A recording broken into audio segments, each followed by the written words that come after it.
Ano yung pagiging makabayan? Ito ba yung mga nasa lansangan, nagsisisigaw, may mga placard, nanununog ng mga effigy? Makabayan, ito ba yung mga binabayarang mga tao na nasa lansangan at magsisisigaw para ibagsak ang gobyerno? Alam nating lahat, hindi po yun. Ang pagiging makasarili ay napakalayo sa pagiging makabayan. Yung pong pagiging makabayan sa tunay na kahulugan ay makadiyos, makapamilya, makapayapa. Hindi po nagnahangad ng kaguluhan, kundi ang nais ay kabutihan. Ang iniisip ay kapakinabangan ng nakararami, hindi ang sarili pakinabang. Makabayan, pag-ibig sa tinubuang lupa. Tulungan tayo ng Diyos ngayong hapon na maipahayag kahit konti, dahil wala tayong masyadong oras, kung ano yung ibig sabihin ng pagiging makabayan. The love of our country, for our country. There was a foreigner who was asked tungkol sa mga Pilipino o sa Pilipinas. Punta siya rito, and he was asked, ano masasabi mong pinaka mahalagang bagay o ang pinaka naibig mo patungkol sa Pilipinas? Walang kagatol-gatol, ang wika niya, the most important thing or the most thing I love about the Philippines is the people. Yung mga tao niya, yung mga Pilipino. Why? Sabi ng Banyaga, they would welcome you with open arms. They would treat you like family. They would feed you so much and they would display positivity. Ang mga Pilipino is the most friendliest people na nakilala ko, wika niya. Sila ay may sense of humor, fun to be with, going deeper. Sabi niya, why I love the Filipinos? Because they are good and kind. Magaling makipagkapwa-tao. They open themselves to others. They have the ability to empathize, matulungin. They practice hospitality. Filipinos are sensitive sa damdamin ng iba, mapagkakatiwalaan. They know what honor is and they know how to respect. Ang mga Pilipino ay generous, sacrificial, mapagtiwala, panatag. They have that cheerful approach sa mga bagay, sacrificial. Kahit na lang may suliranin, kahit may pagsubok, makikita mo sila nakangiti. They have pleasant character. They have sense of humor na hindi naman nakapagbibigay gaan, nakapagbigay pa ito ng charm sa buong bansa, and they would even smile kahit ang baha hanggang liig na. Filipinos are flexible, sabi niya, adaptable, creative, hardworking,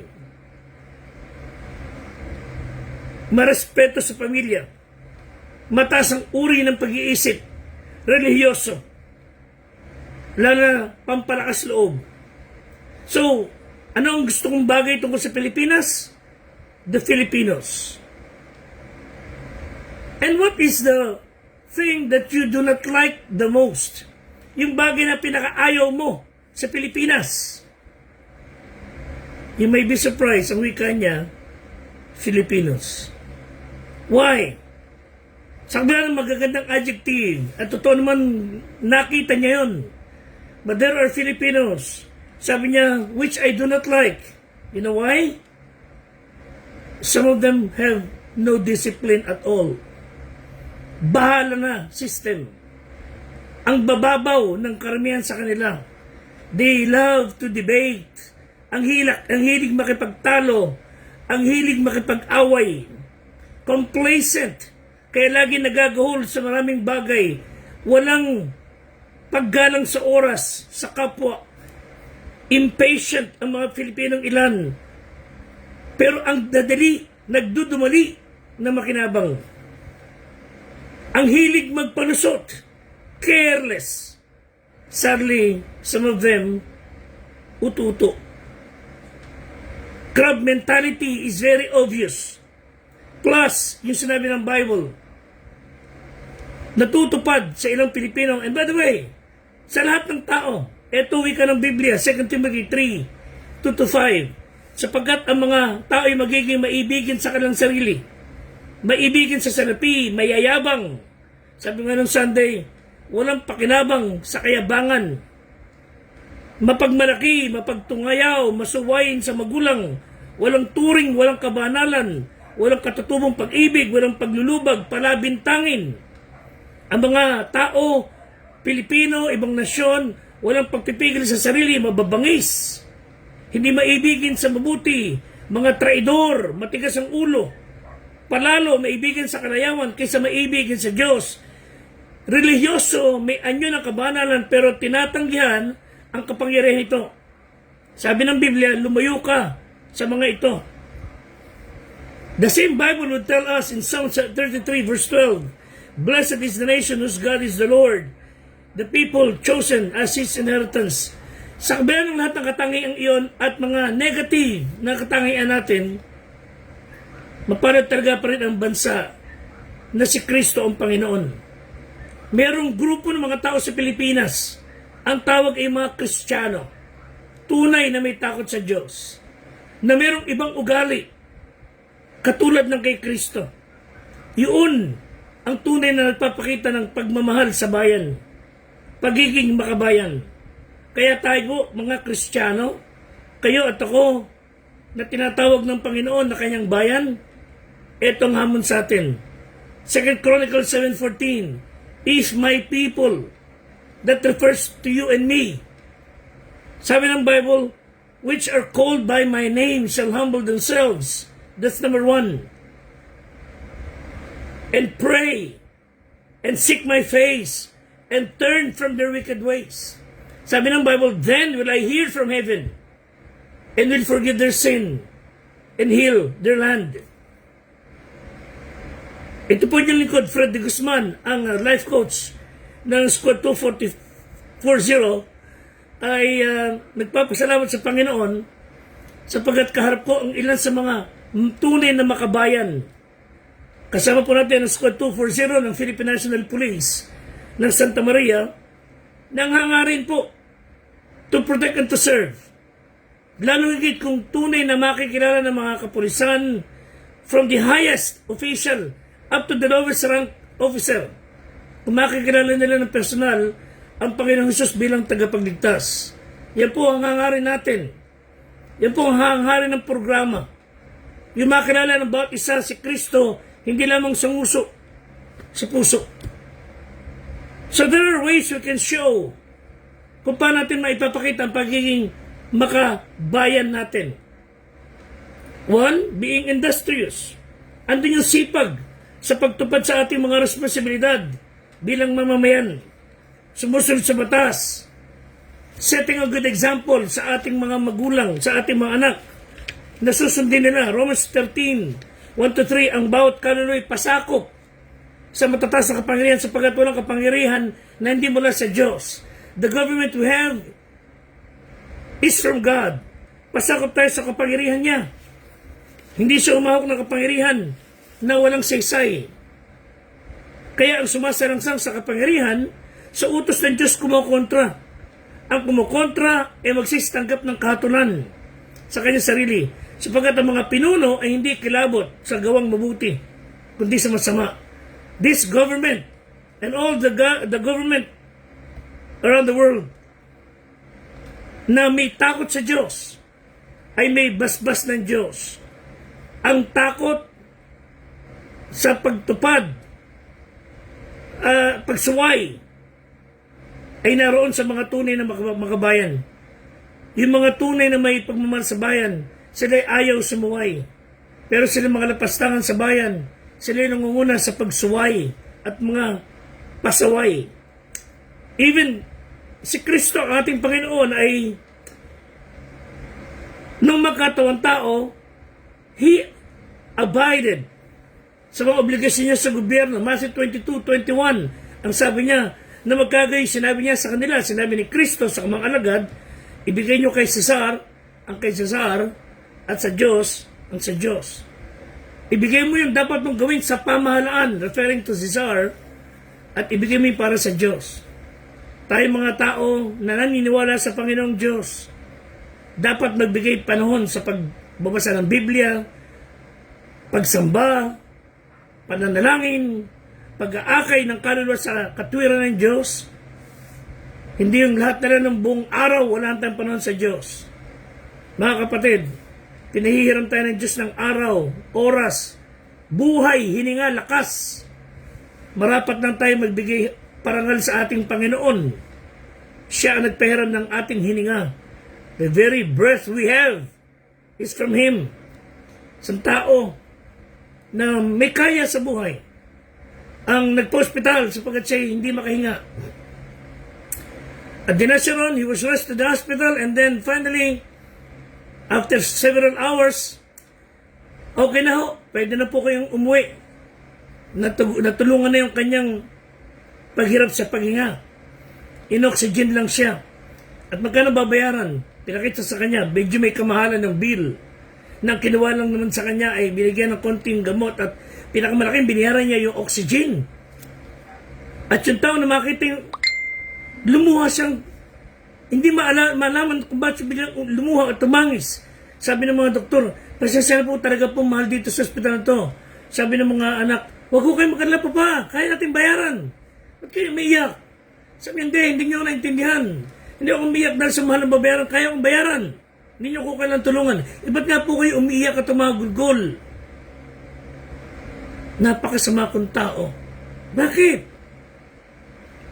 Sa loob ng 2 taon na ako'y nabuhay sa lupa,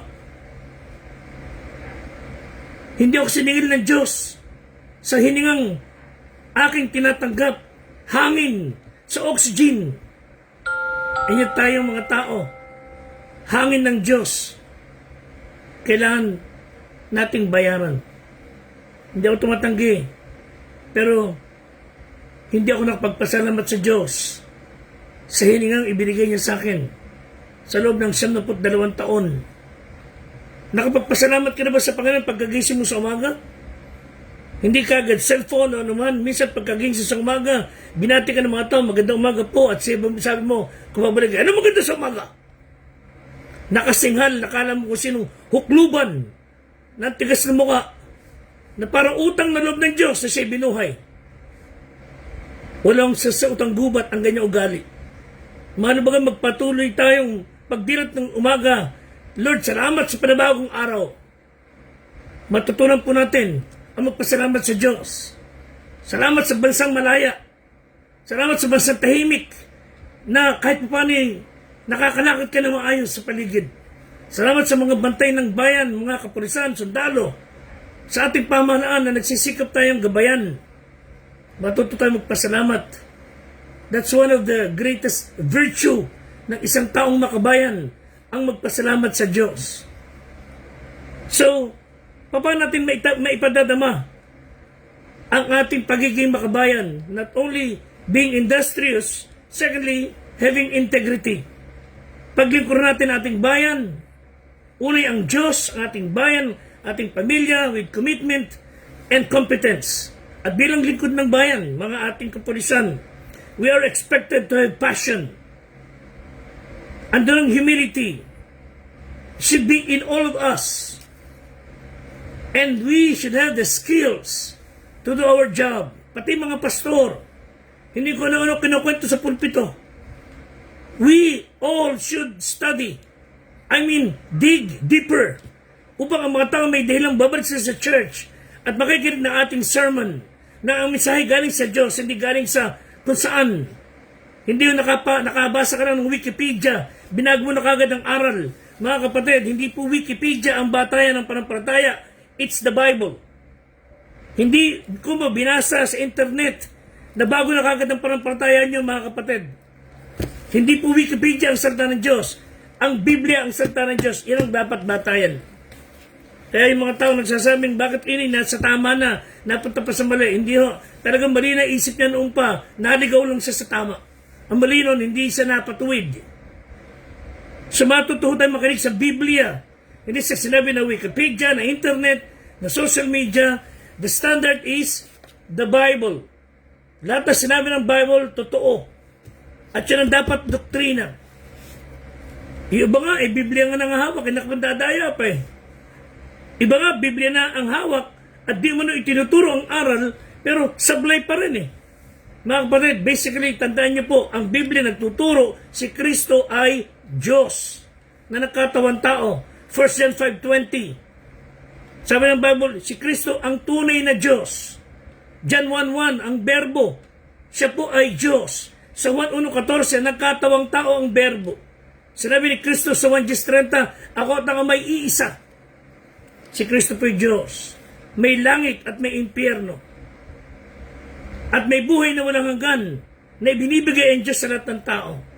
At mapapasa tao lang yan kung kikilalanin niya si Kristo bilang Diyos at tagapagligtas. Ang tao ay magsisi ng kasalanan.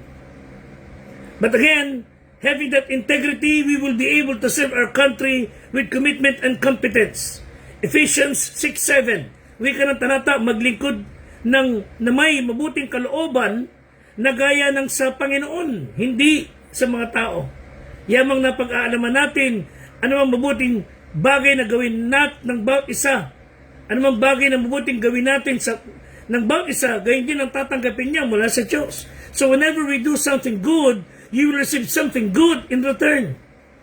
Hindi po pwedeng hindi ka gagantimpalaan ng Diyos. So let us serve the country wholeheartedly. Mga Kristiyano, if you are truly a born-again Christian, tunay na may takot sa Diyos, maglingkod kayo ng tunay. Hindi kayo paglilingkuran. Diyos ang paglingkuran natin. Walang mataas sa atin. Diyos lang. Hindi dapat men pleasers, kundi Lord pleaser. Then ang Panginoon magbibigay ng reward sa anumang paglilingkod na meron tayo. Psalm 78:72. So he fed them according to the integrity of his heart.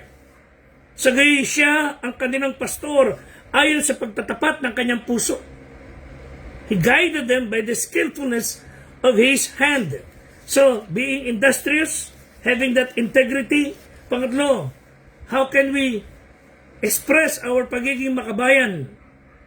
Implore divine providence. Meaning, pray for this nation.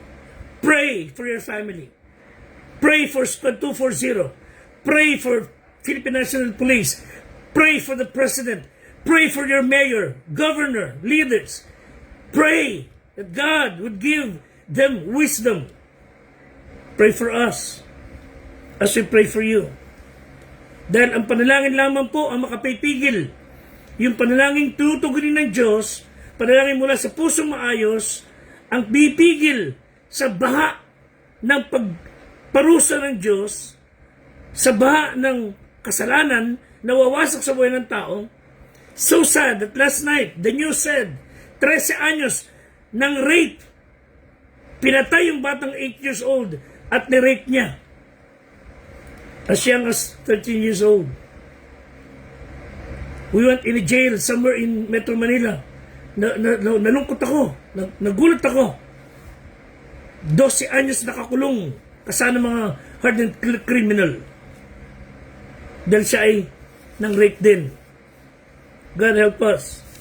Na ating mga anak ay nakakawala sa ating mga kamay. Nagiging halimaw.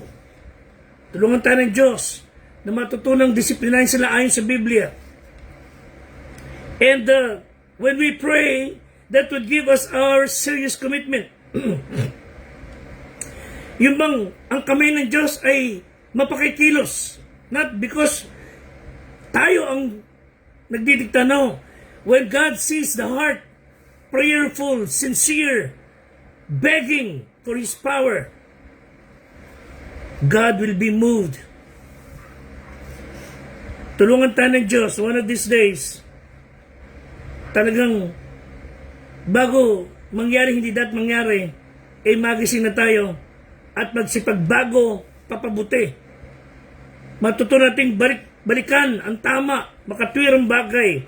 That if we will not change for the better, if we will not change for the good, for God and country, sa araw gigising tayo, wala na ang ating bayan na dati natin nakilalang tahimik. If we will be careless, at yung ating sarili misi, walang disiplina, the country we once knew will be gone. Tulungan tayo ng Diyos na makatwiran, siya Diyos na banal, siya Diyos na mahabagan. By the way, He would rather show mercy than judgment. Gusto ng Diyos makita na ang tao ay magbalik loob sa Kanya. He would want to forgive than to punish. Ang tao ay magsisi ng kasalanan. Magbalik loob sa Diyos. He is willing to change his mind. Gusto niyang magkaroon tayo ng katinuan at diretsyong buhay, payapa. But if we will not change, we will all end up in hell. Ang Diyos po yung magbabago ng isip. Pag tayo po ay humingi ng tawad sa Panginoon. God is so merciful and righteous and holy. Si Daniel po, siyang halimbawa natin. Isang may takot sa Diyos, and he was one of the highest government official sa bayan ng Babylon na hindi naniniwala sa Panginoon ni Daniel, na siyang Diyos natin. But he prayed for his homeland. Ipinalangin niya kanyang bayan when Israel has been taken captive by the Babylons. Nanalangin siya, anong ugnay nito sa atin? Ang Israel during that time was taken captive, yung bayan ng Diyos. Tayo naman, our world, our nation are being taken captive by the system of the world. Yung kasalanan, yung diablo, yung maling buhay, yung maling pananaw, maling isip. Walang disiplina. Napakaraming balita, walang tigil. Ang mga kaskaserong kamote rider, may ulalo ata ang utak. Hindi lamang kamote rider, pati mga mga mamahaling sakyan na kala mo sila lang ang talagang tao sa lupa. Kung mamahalin at nagpipicture-picture pa, iniisip, ang aksidenteng pwede lang sa ungin. Ang Diyos ay nakatingin sa atin that we have a national and moral problem. What we need is revival. And without us going back to God, there's no hope. Without us asking forgiveness, there is no hope sa bayang ito. Ito po ang panalangin ni Daniel. Tulungan tayo ng Diyos. And to this will I close. Sa Daniel po, si Daniel, during that time, nanalangin siya. Sa chapter 9 verse 3, itiningin ko ang aking mukha sa Panginoong Diyos upang humanap sa pamamagitan ng panalangin at ng mga samo at pag-aayuno. Meaning he was begging and asking God to forgive and fasting. Andun yung serious concentration niya. Seryoso siya. In time of national calamity and personal misery. Nanalangin siya, Lord, nagpapakubaba ako sa iyo. Forgive us. And God heard and answered this prayer. Kapag pag-uusapan ng bansa, we must first talk about the people of God. When we talk about the nation of the Philippines, isipin natin yung mga Kristiyanong tunay sa bayang ito. 1 Peter 4:17, sabi ng Bible, for the time is come that judgment must begin at the house of God. At kung mauna sa atin, ano kaya ang wakas ng mga hindi sumusunod sa ebanghelyo ng Diyos? Kung tayo ngay kakastiguhin ng Diyos sa ating kawalang disiplina, pagmamataas, lalo din mga hindi naniniwala sa Kanya.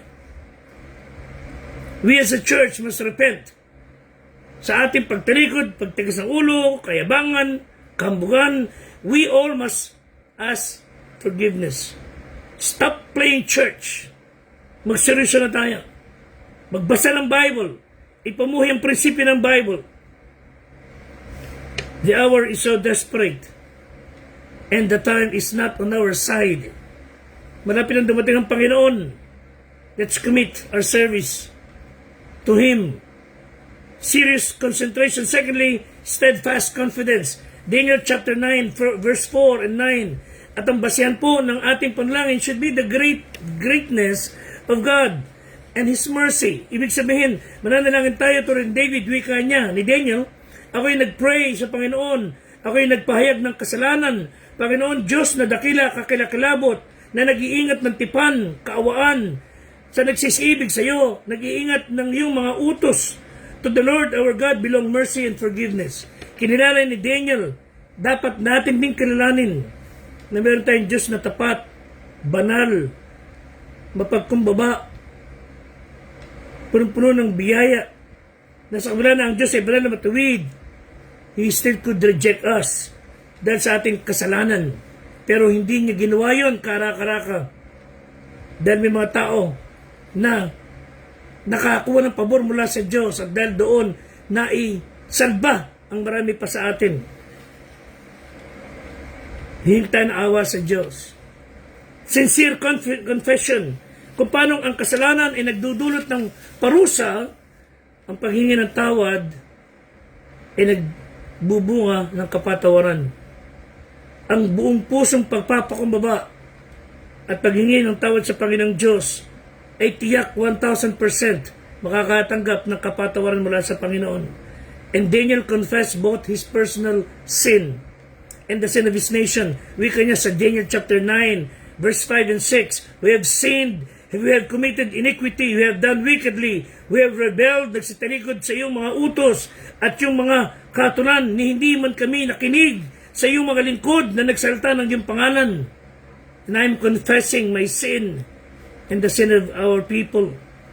So if you want our nation, if we want our nation to turn to God, bawat tao na nagsasabing Kristiyano siya must go to Him, to Jesus, individually, and confess our sin. Humingi ng tawad sa Diyos. Walang holier than thou. Sabi ng Bible, 1 John 1:9, if we confess our sin, He is faithful and just to forgive. So we as people of the world must confess our greed and pride and being materialistic, our neglecting of helping people, our immoralities and mercilessness, and our undisciplined life. So, pagka ginawa po ng taong pagpapakumbaba at humingi ng tawad sa Diyos, mga kapatid, there's no sin that is beyond God's forgiveness. Ano mang kasalanan, pag iningi ng tawad sa Diyos, can be cleansed by the blood of Jesus Christ. And fourthly, spiritual concern. Pray intently sa ating bayan. Habang tayo humingi ng tawad sa Panginoon, nagbabago, papabuti, walang sinisisi, walang tinuturong daliri kung sino man, only time for repentance and national confession will make this nation flourish. Tulungan tayo ng Diyos na ang ating bayang ito ay magbalik sa Kanya. Tulungan tayo ng Panginoon na mangyaring we would ask God to cleanse us and remove our guilt, and with burning and yearning heart, Lord, it's all for your glory and honor. Not me, but your will be done. Not my will, but your will be done. Tandaan po natin mga kapatid, isa lang binigay ng Diyos na bayan sa atin, mahalin na natin. At ang bayan ito na binigay sa atin ng Diyos, ipanalangin natin. Please pray for our Squad 240. Sa panguna po ni Patrolman Tyrone Espinosa, Patrolman Reginald de la Cruz, Patrolman Francis Lloyd Ligardo, Police Corporal Jodrick Benedictus, Police Staff Sergeant Adio Burgess, Police Master Sergeant Fernando Datig, Police Master Sergeant Rudolph Cesar Ramos, Police Master Sergeant Ryan Garcia, Police Senior Master Sergeant Will Ray Guillermo, and Police Executive Master Sergeant Sir Joseph Aquino. As we pray for you, let's pray for one another, and God bless us all, and may God give you peace, and stay safe. Until next time, salamat po.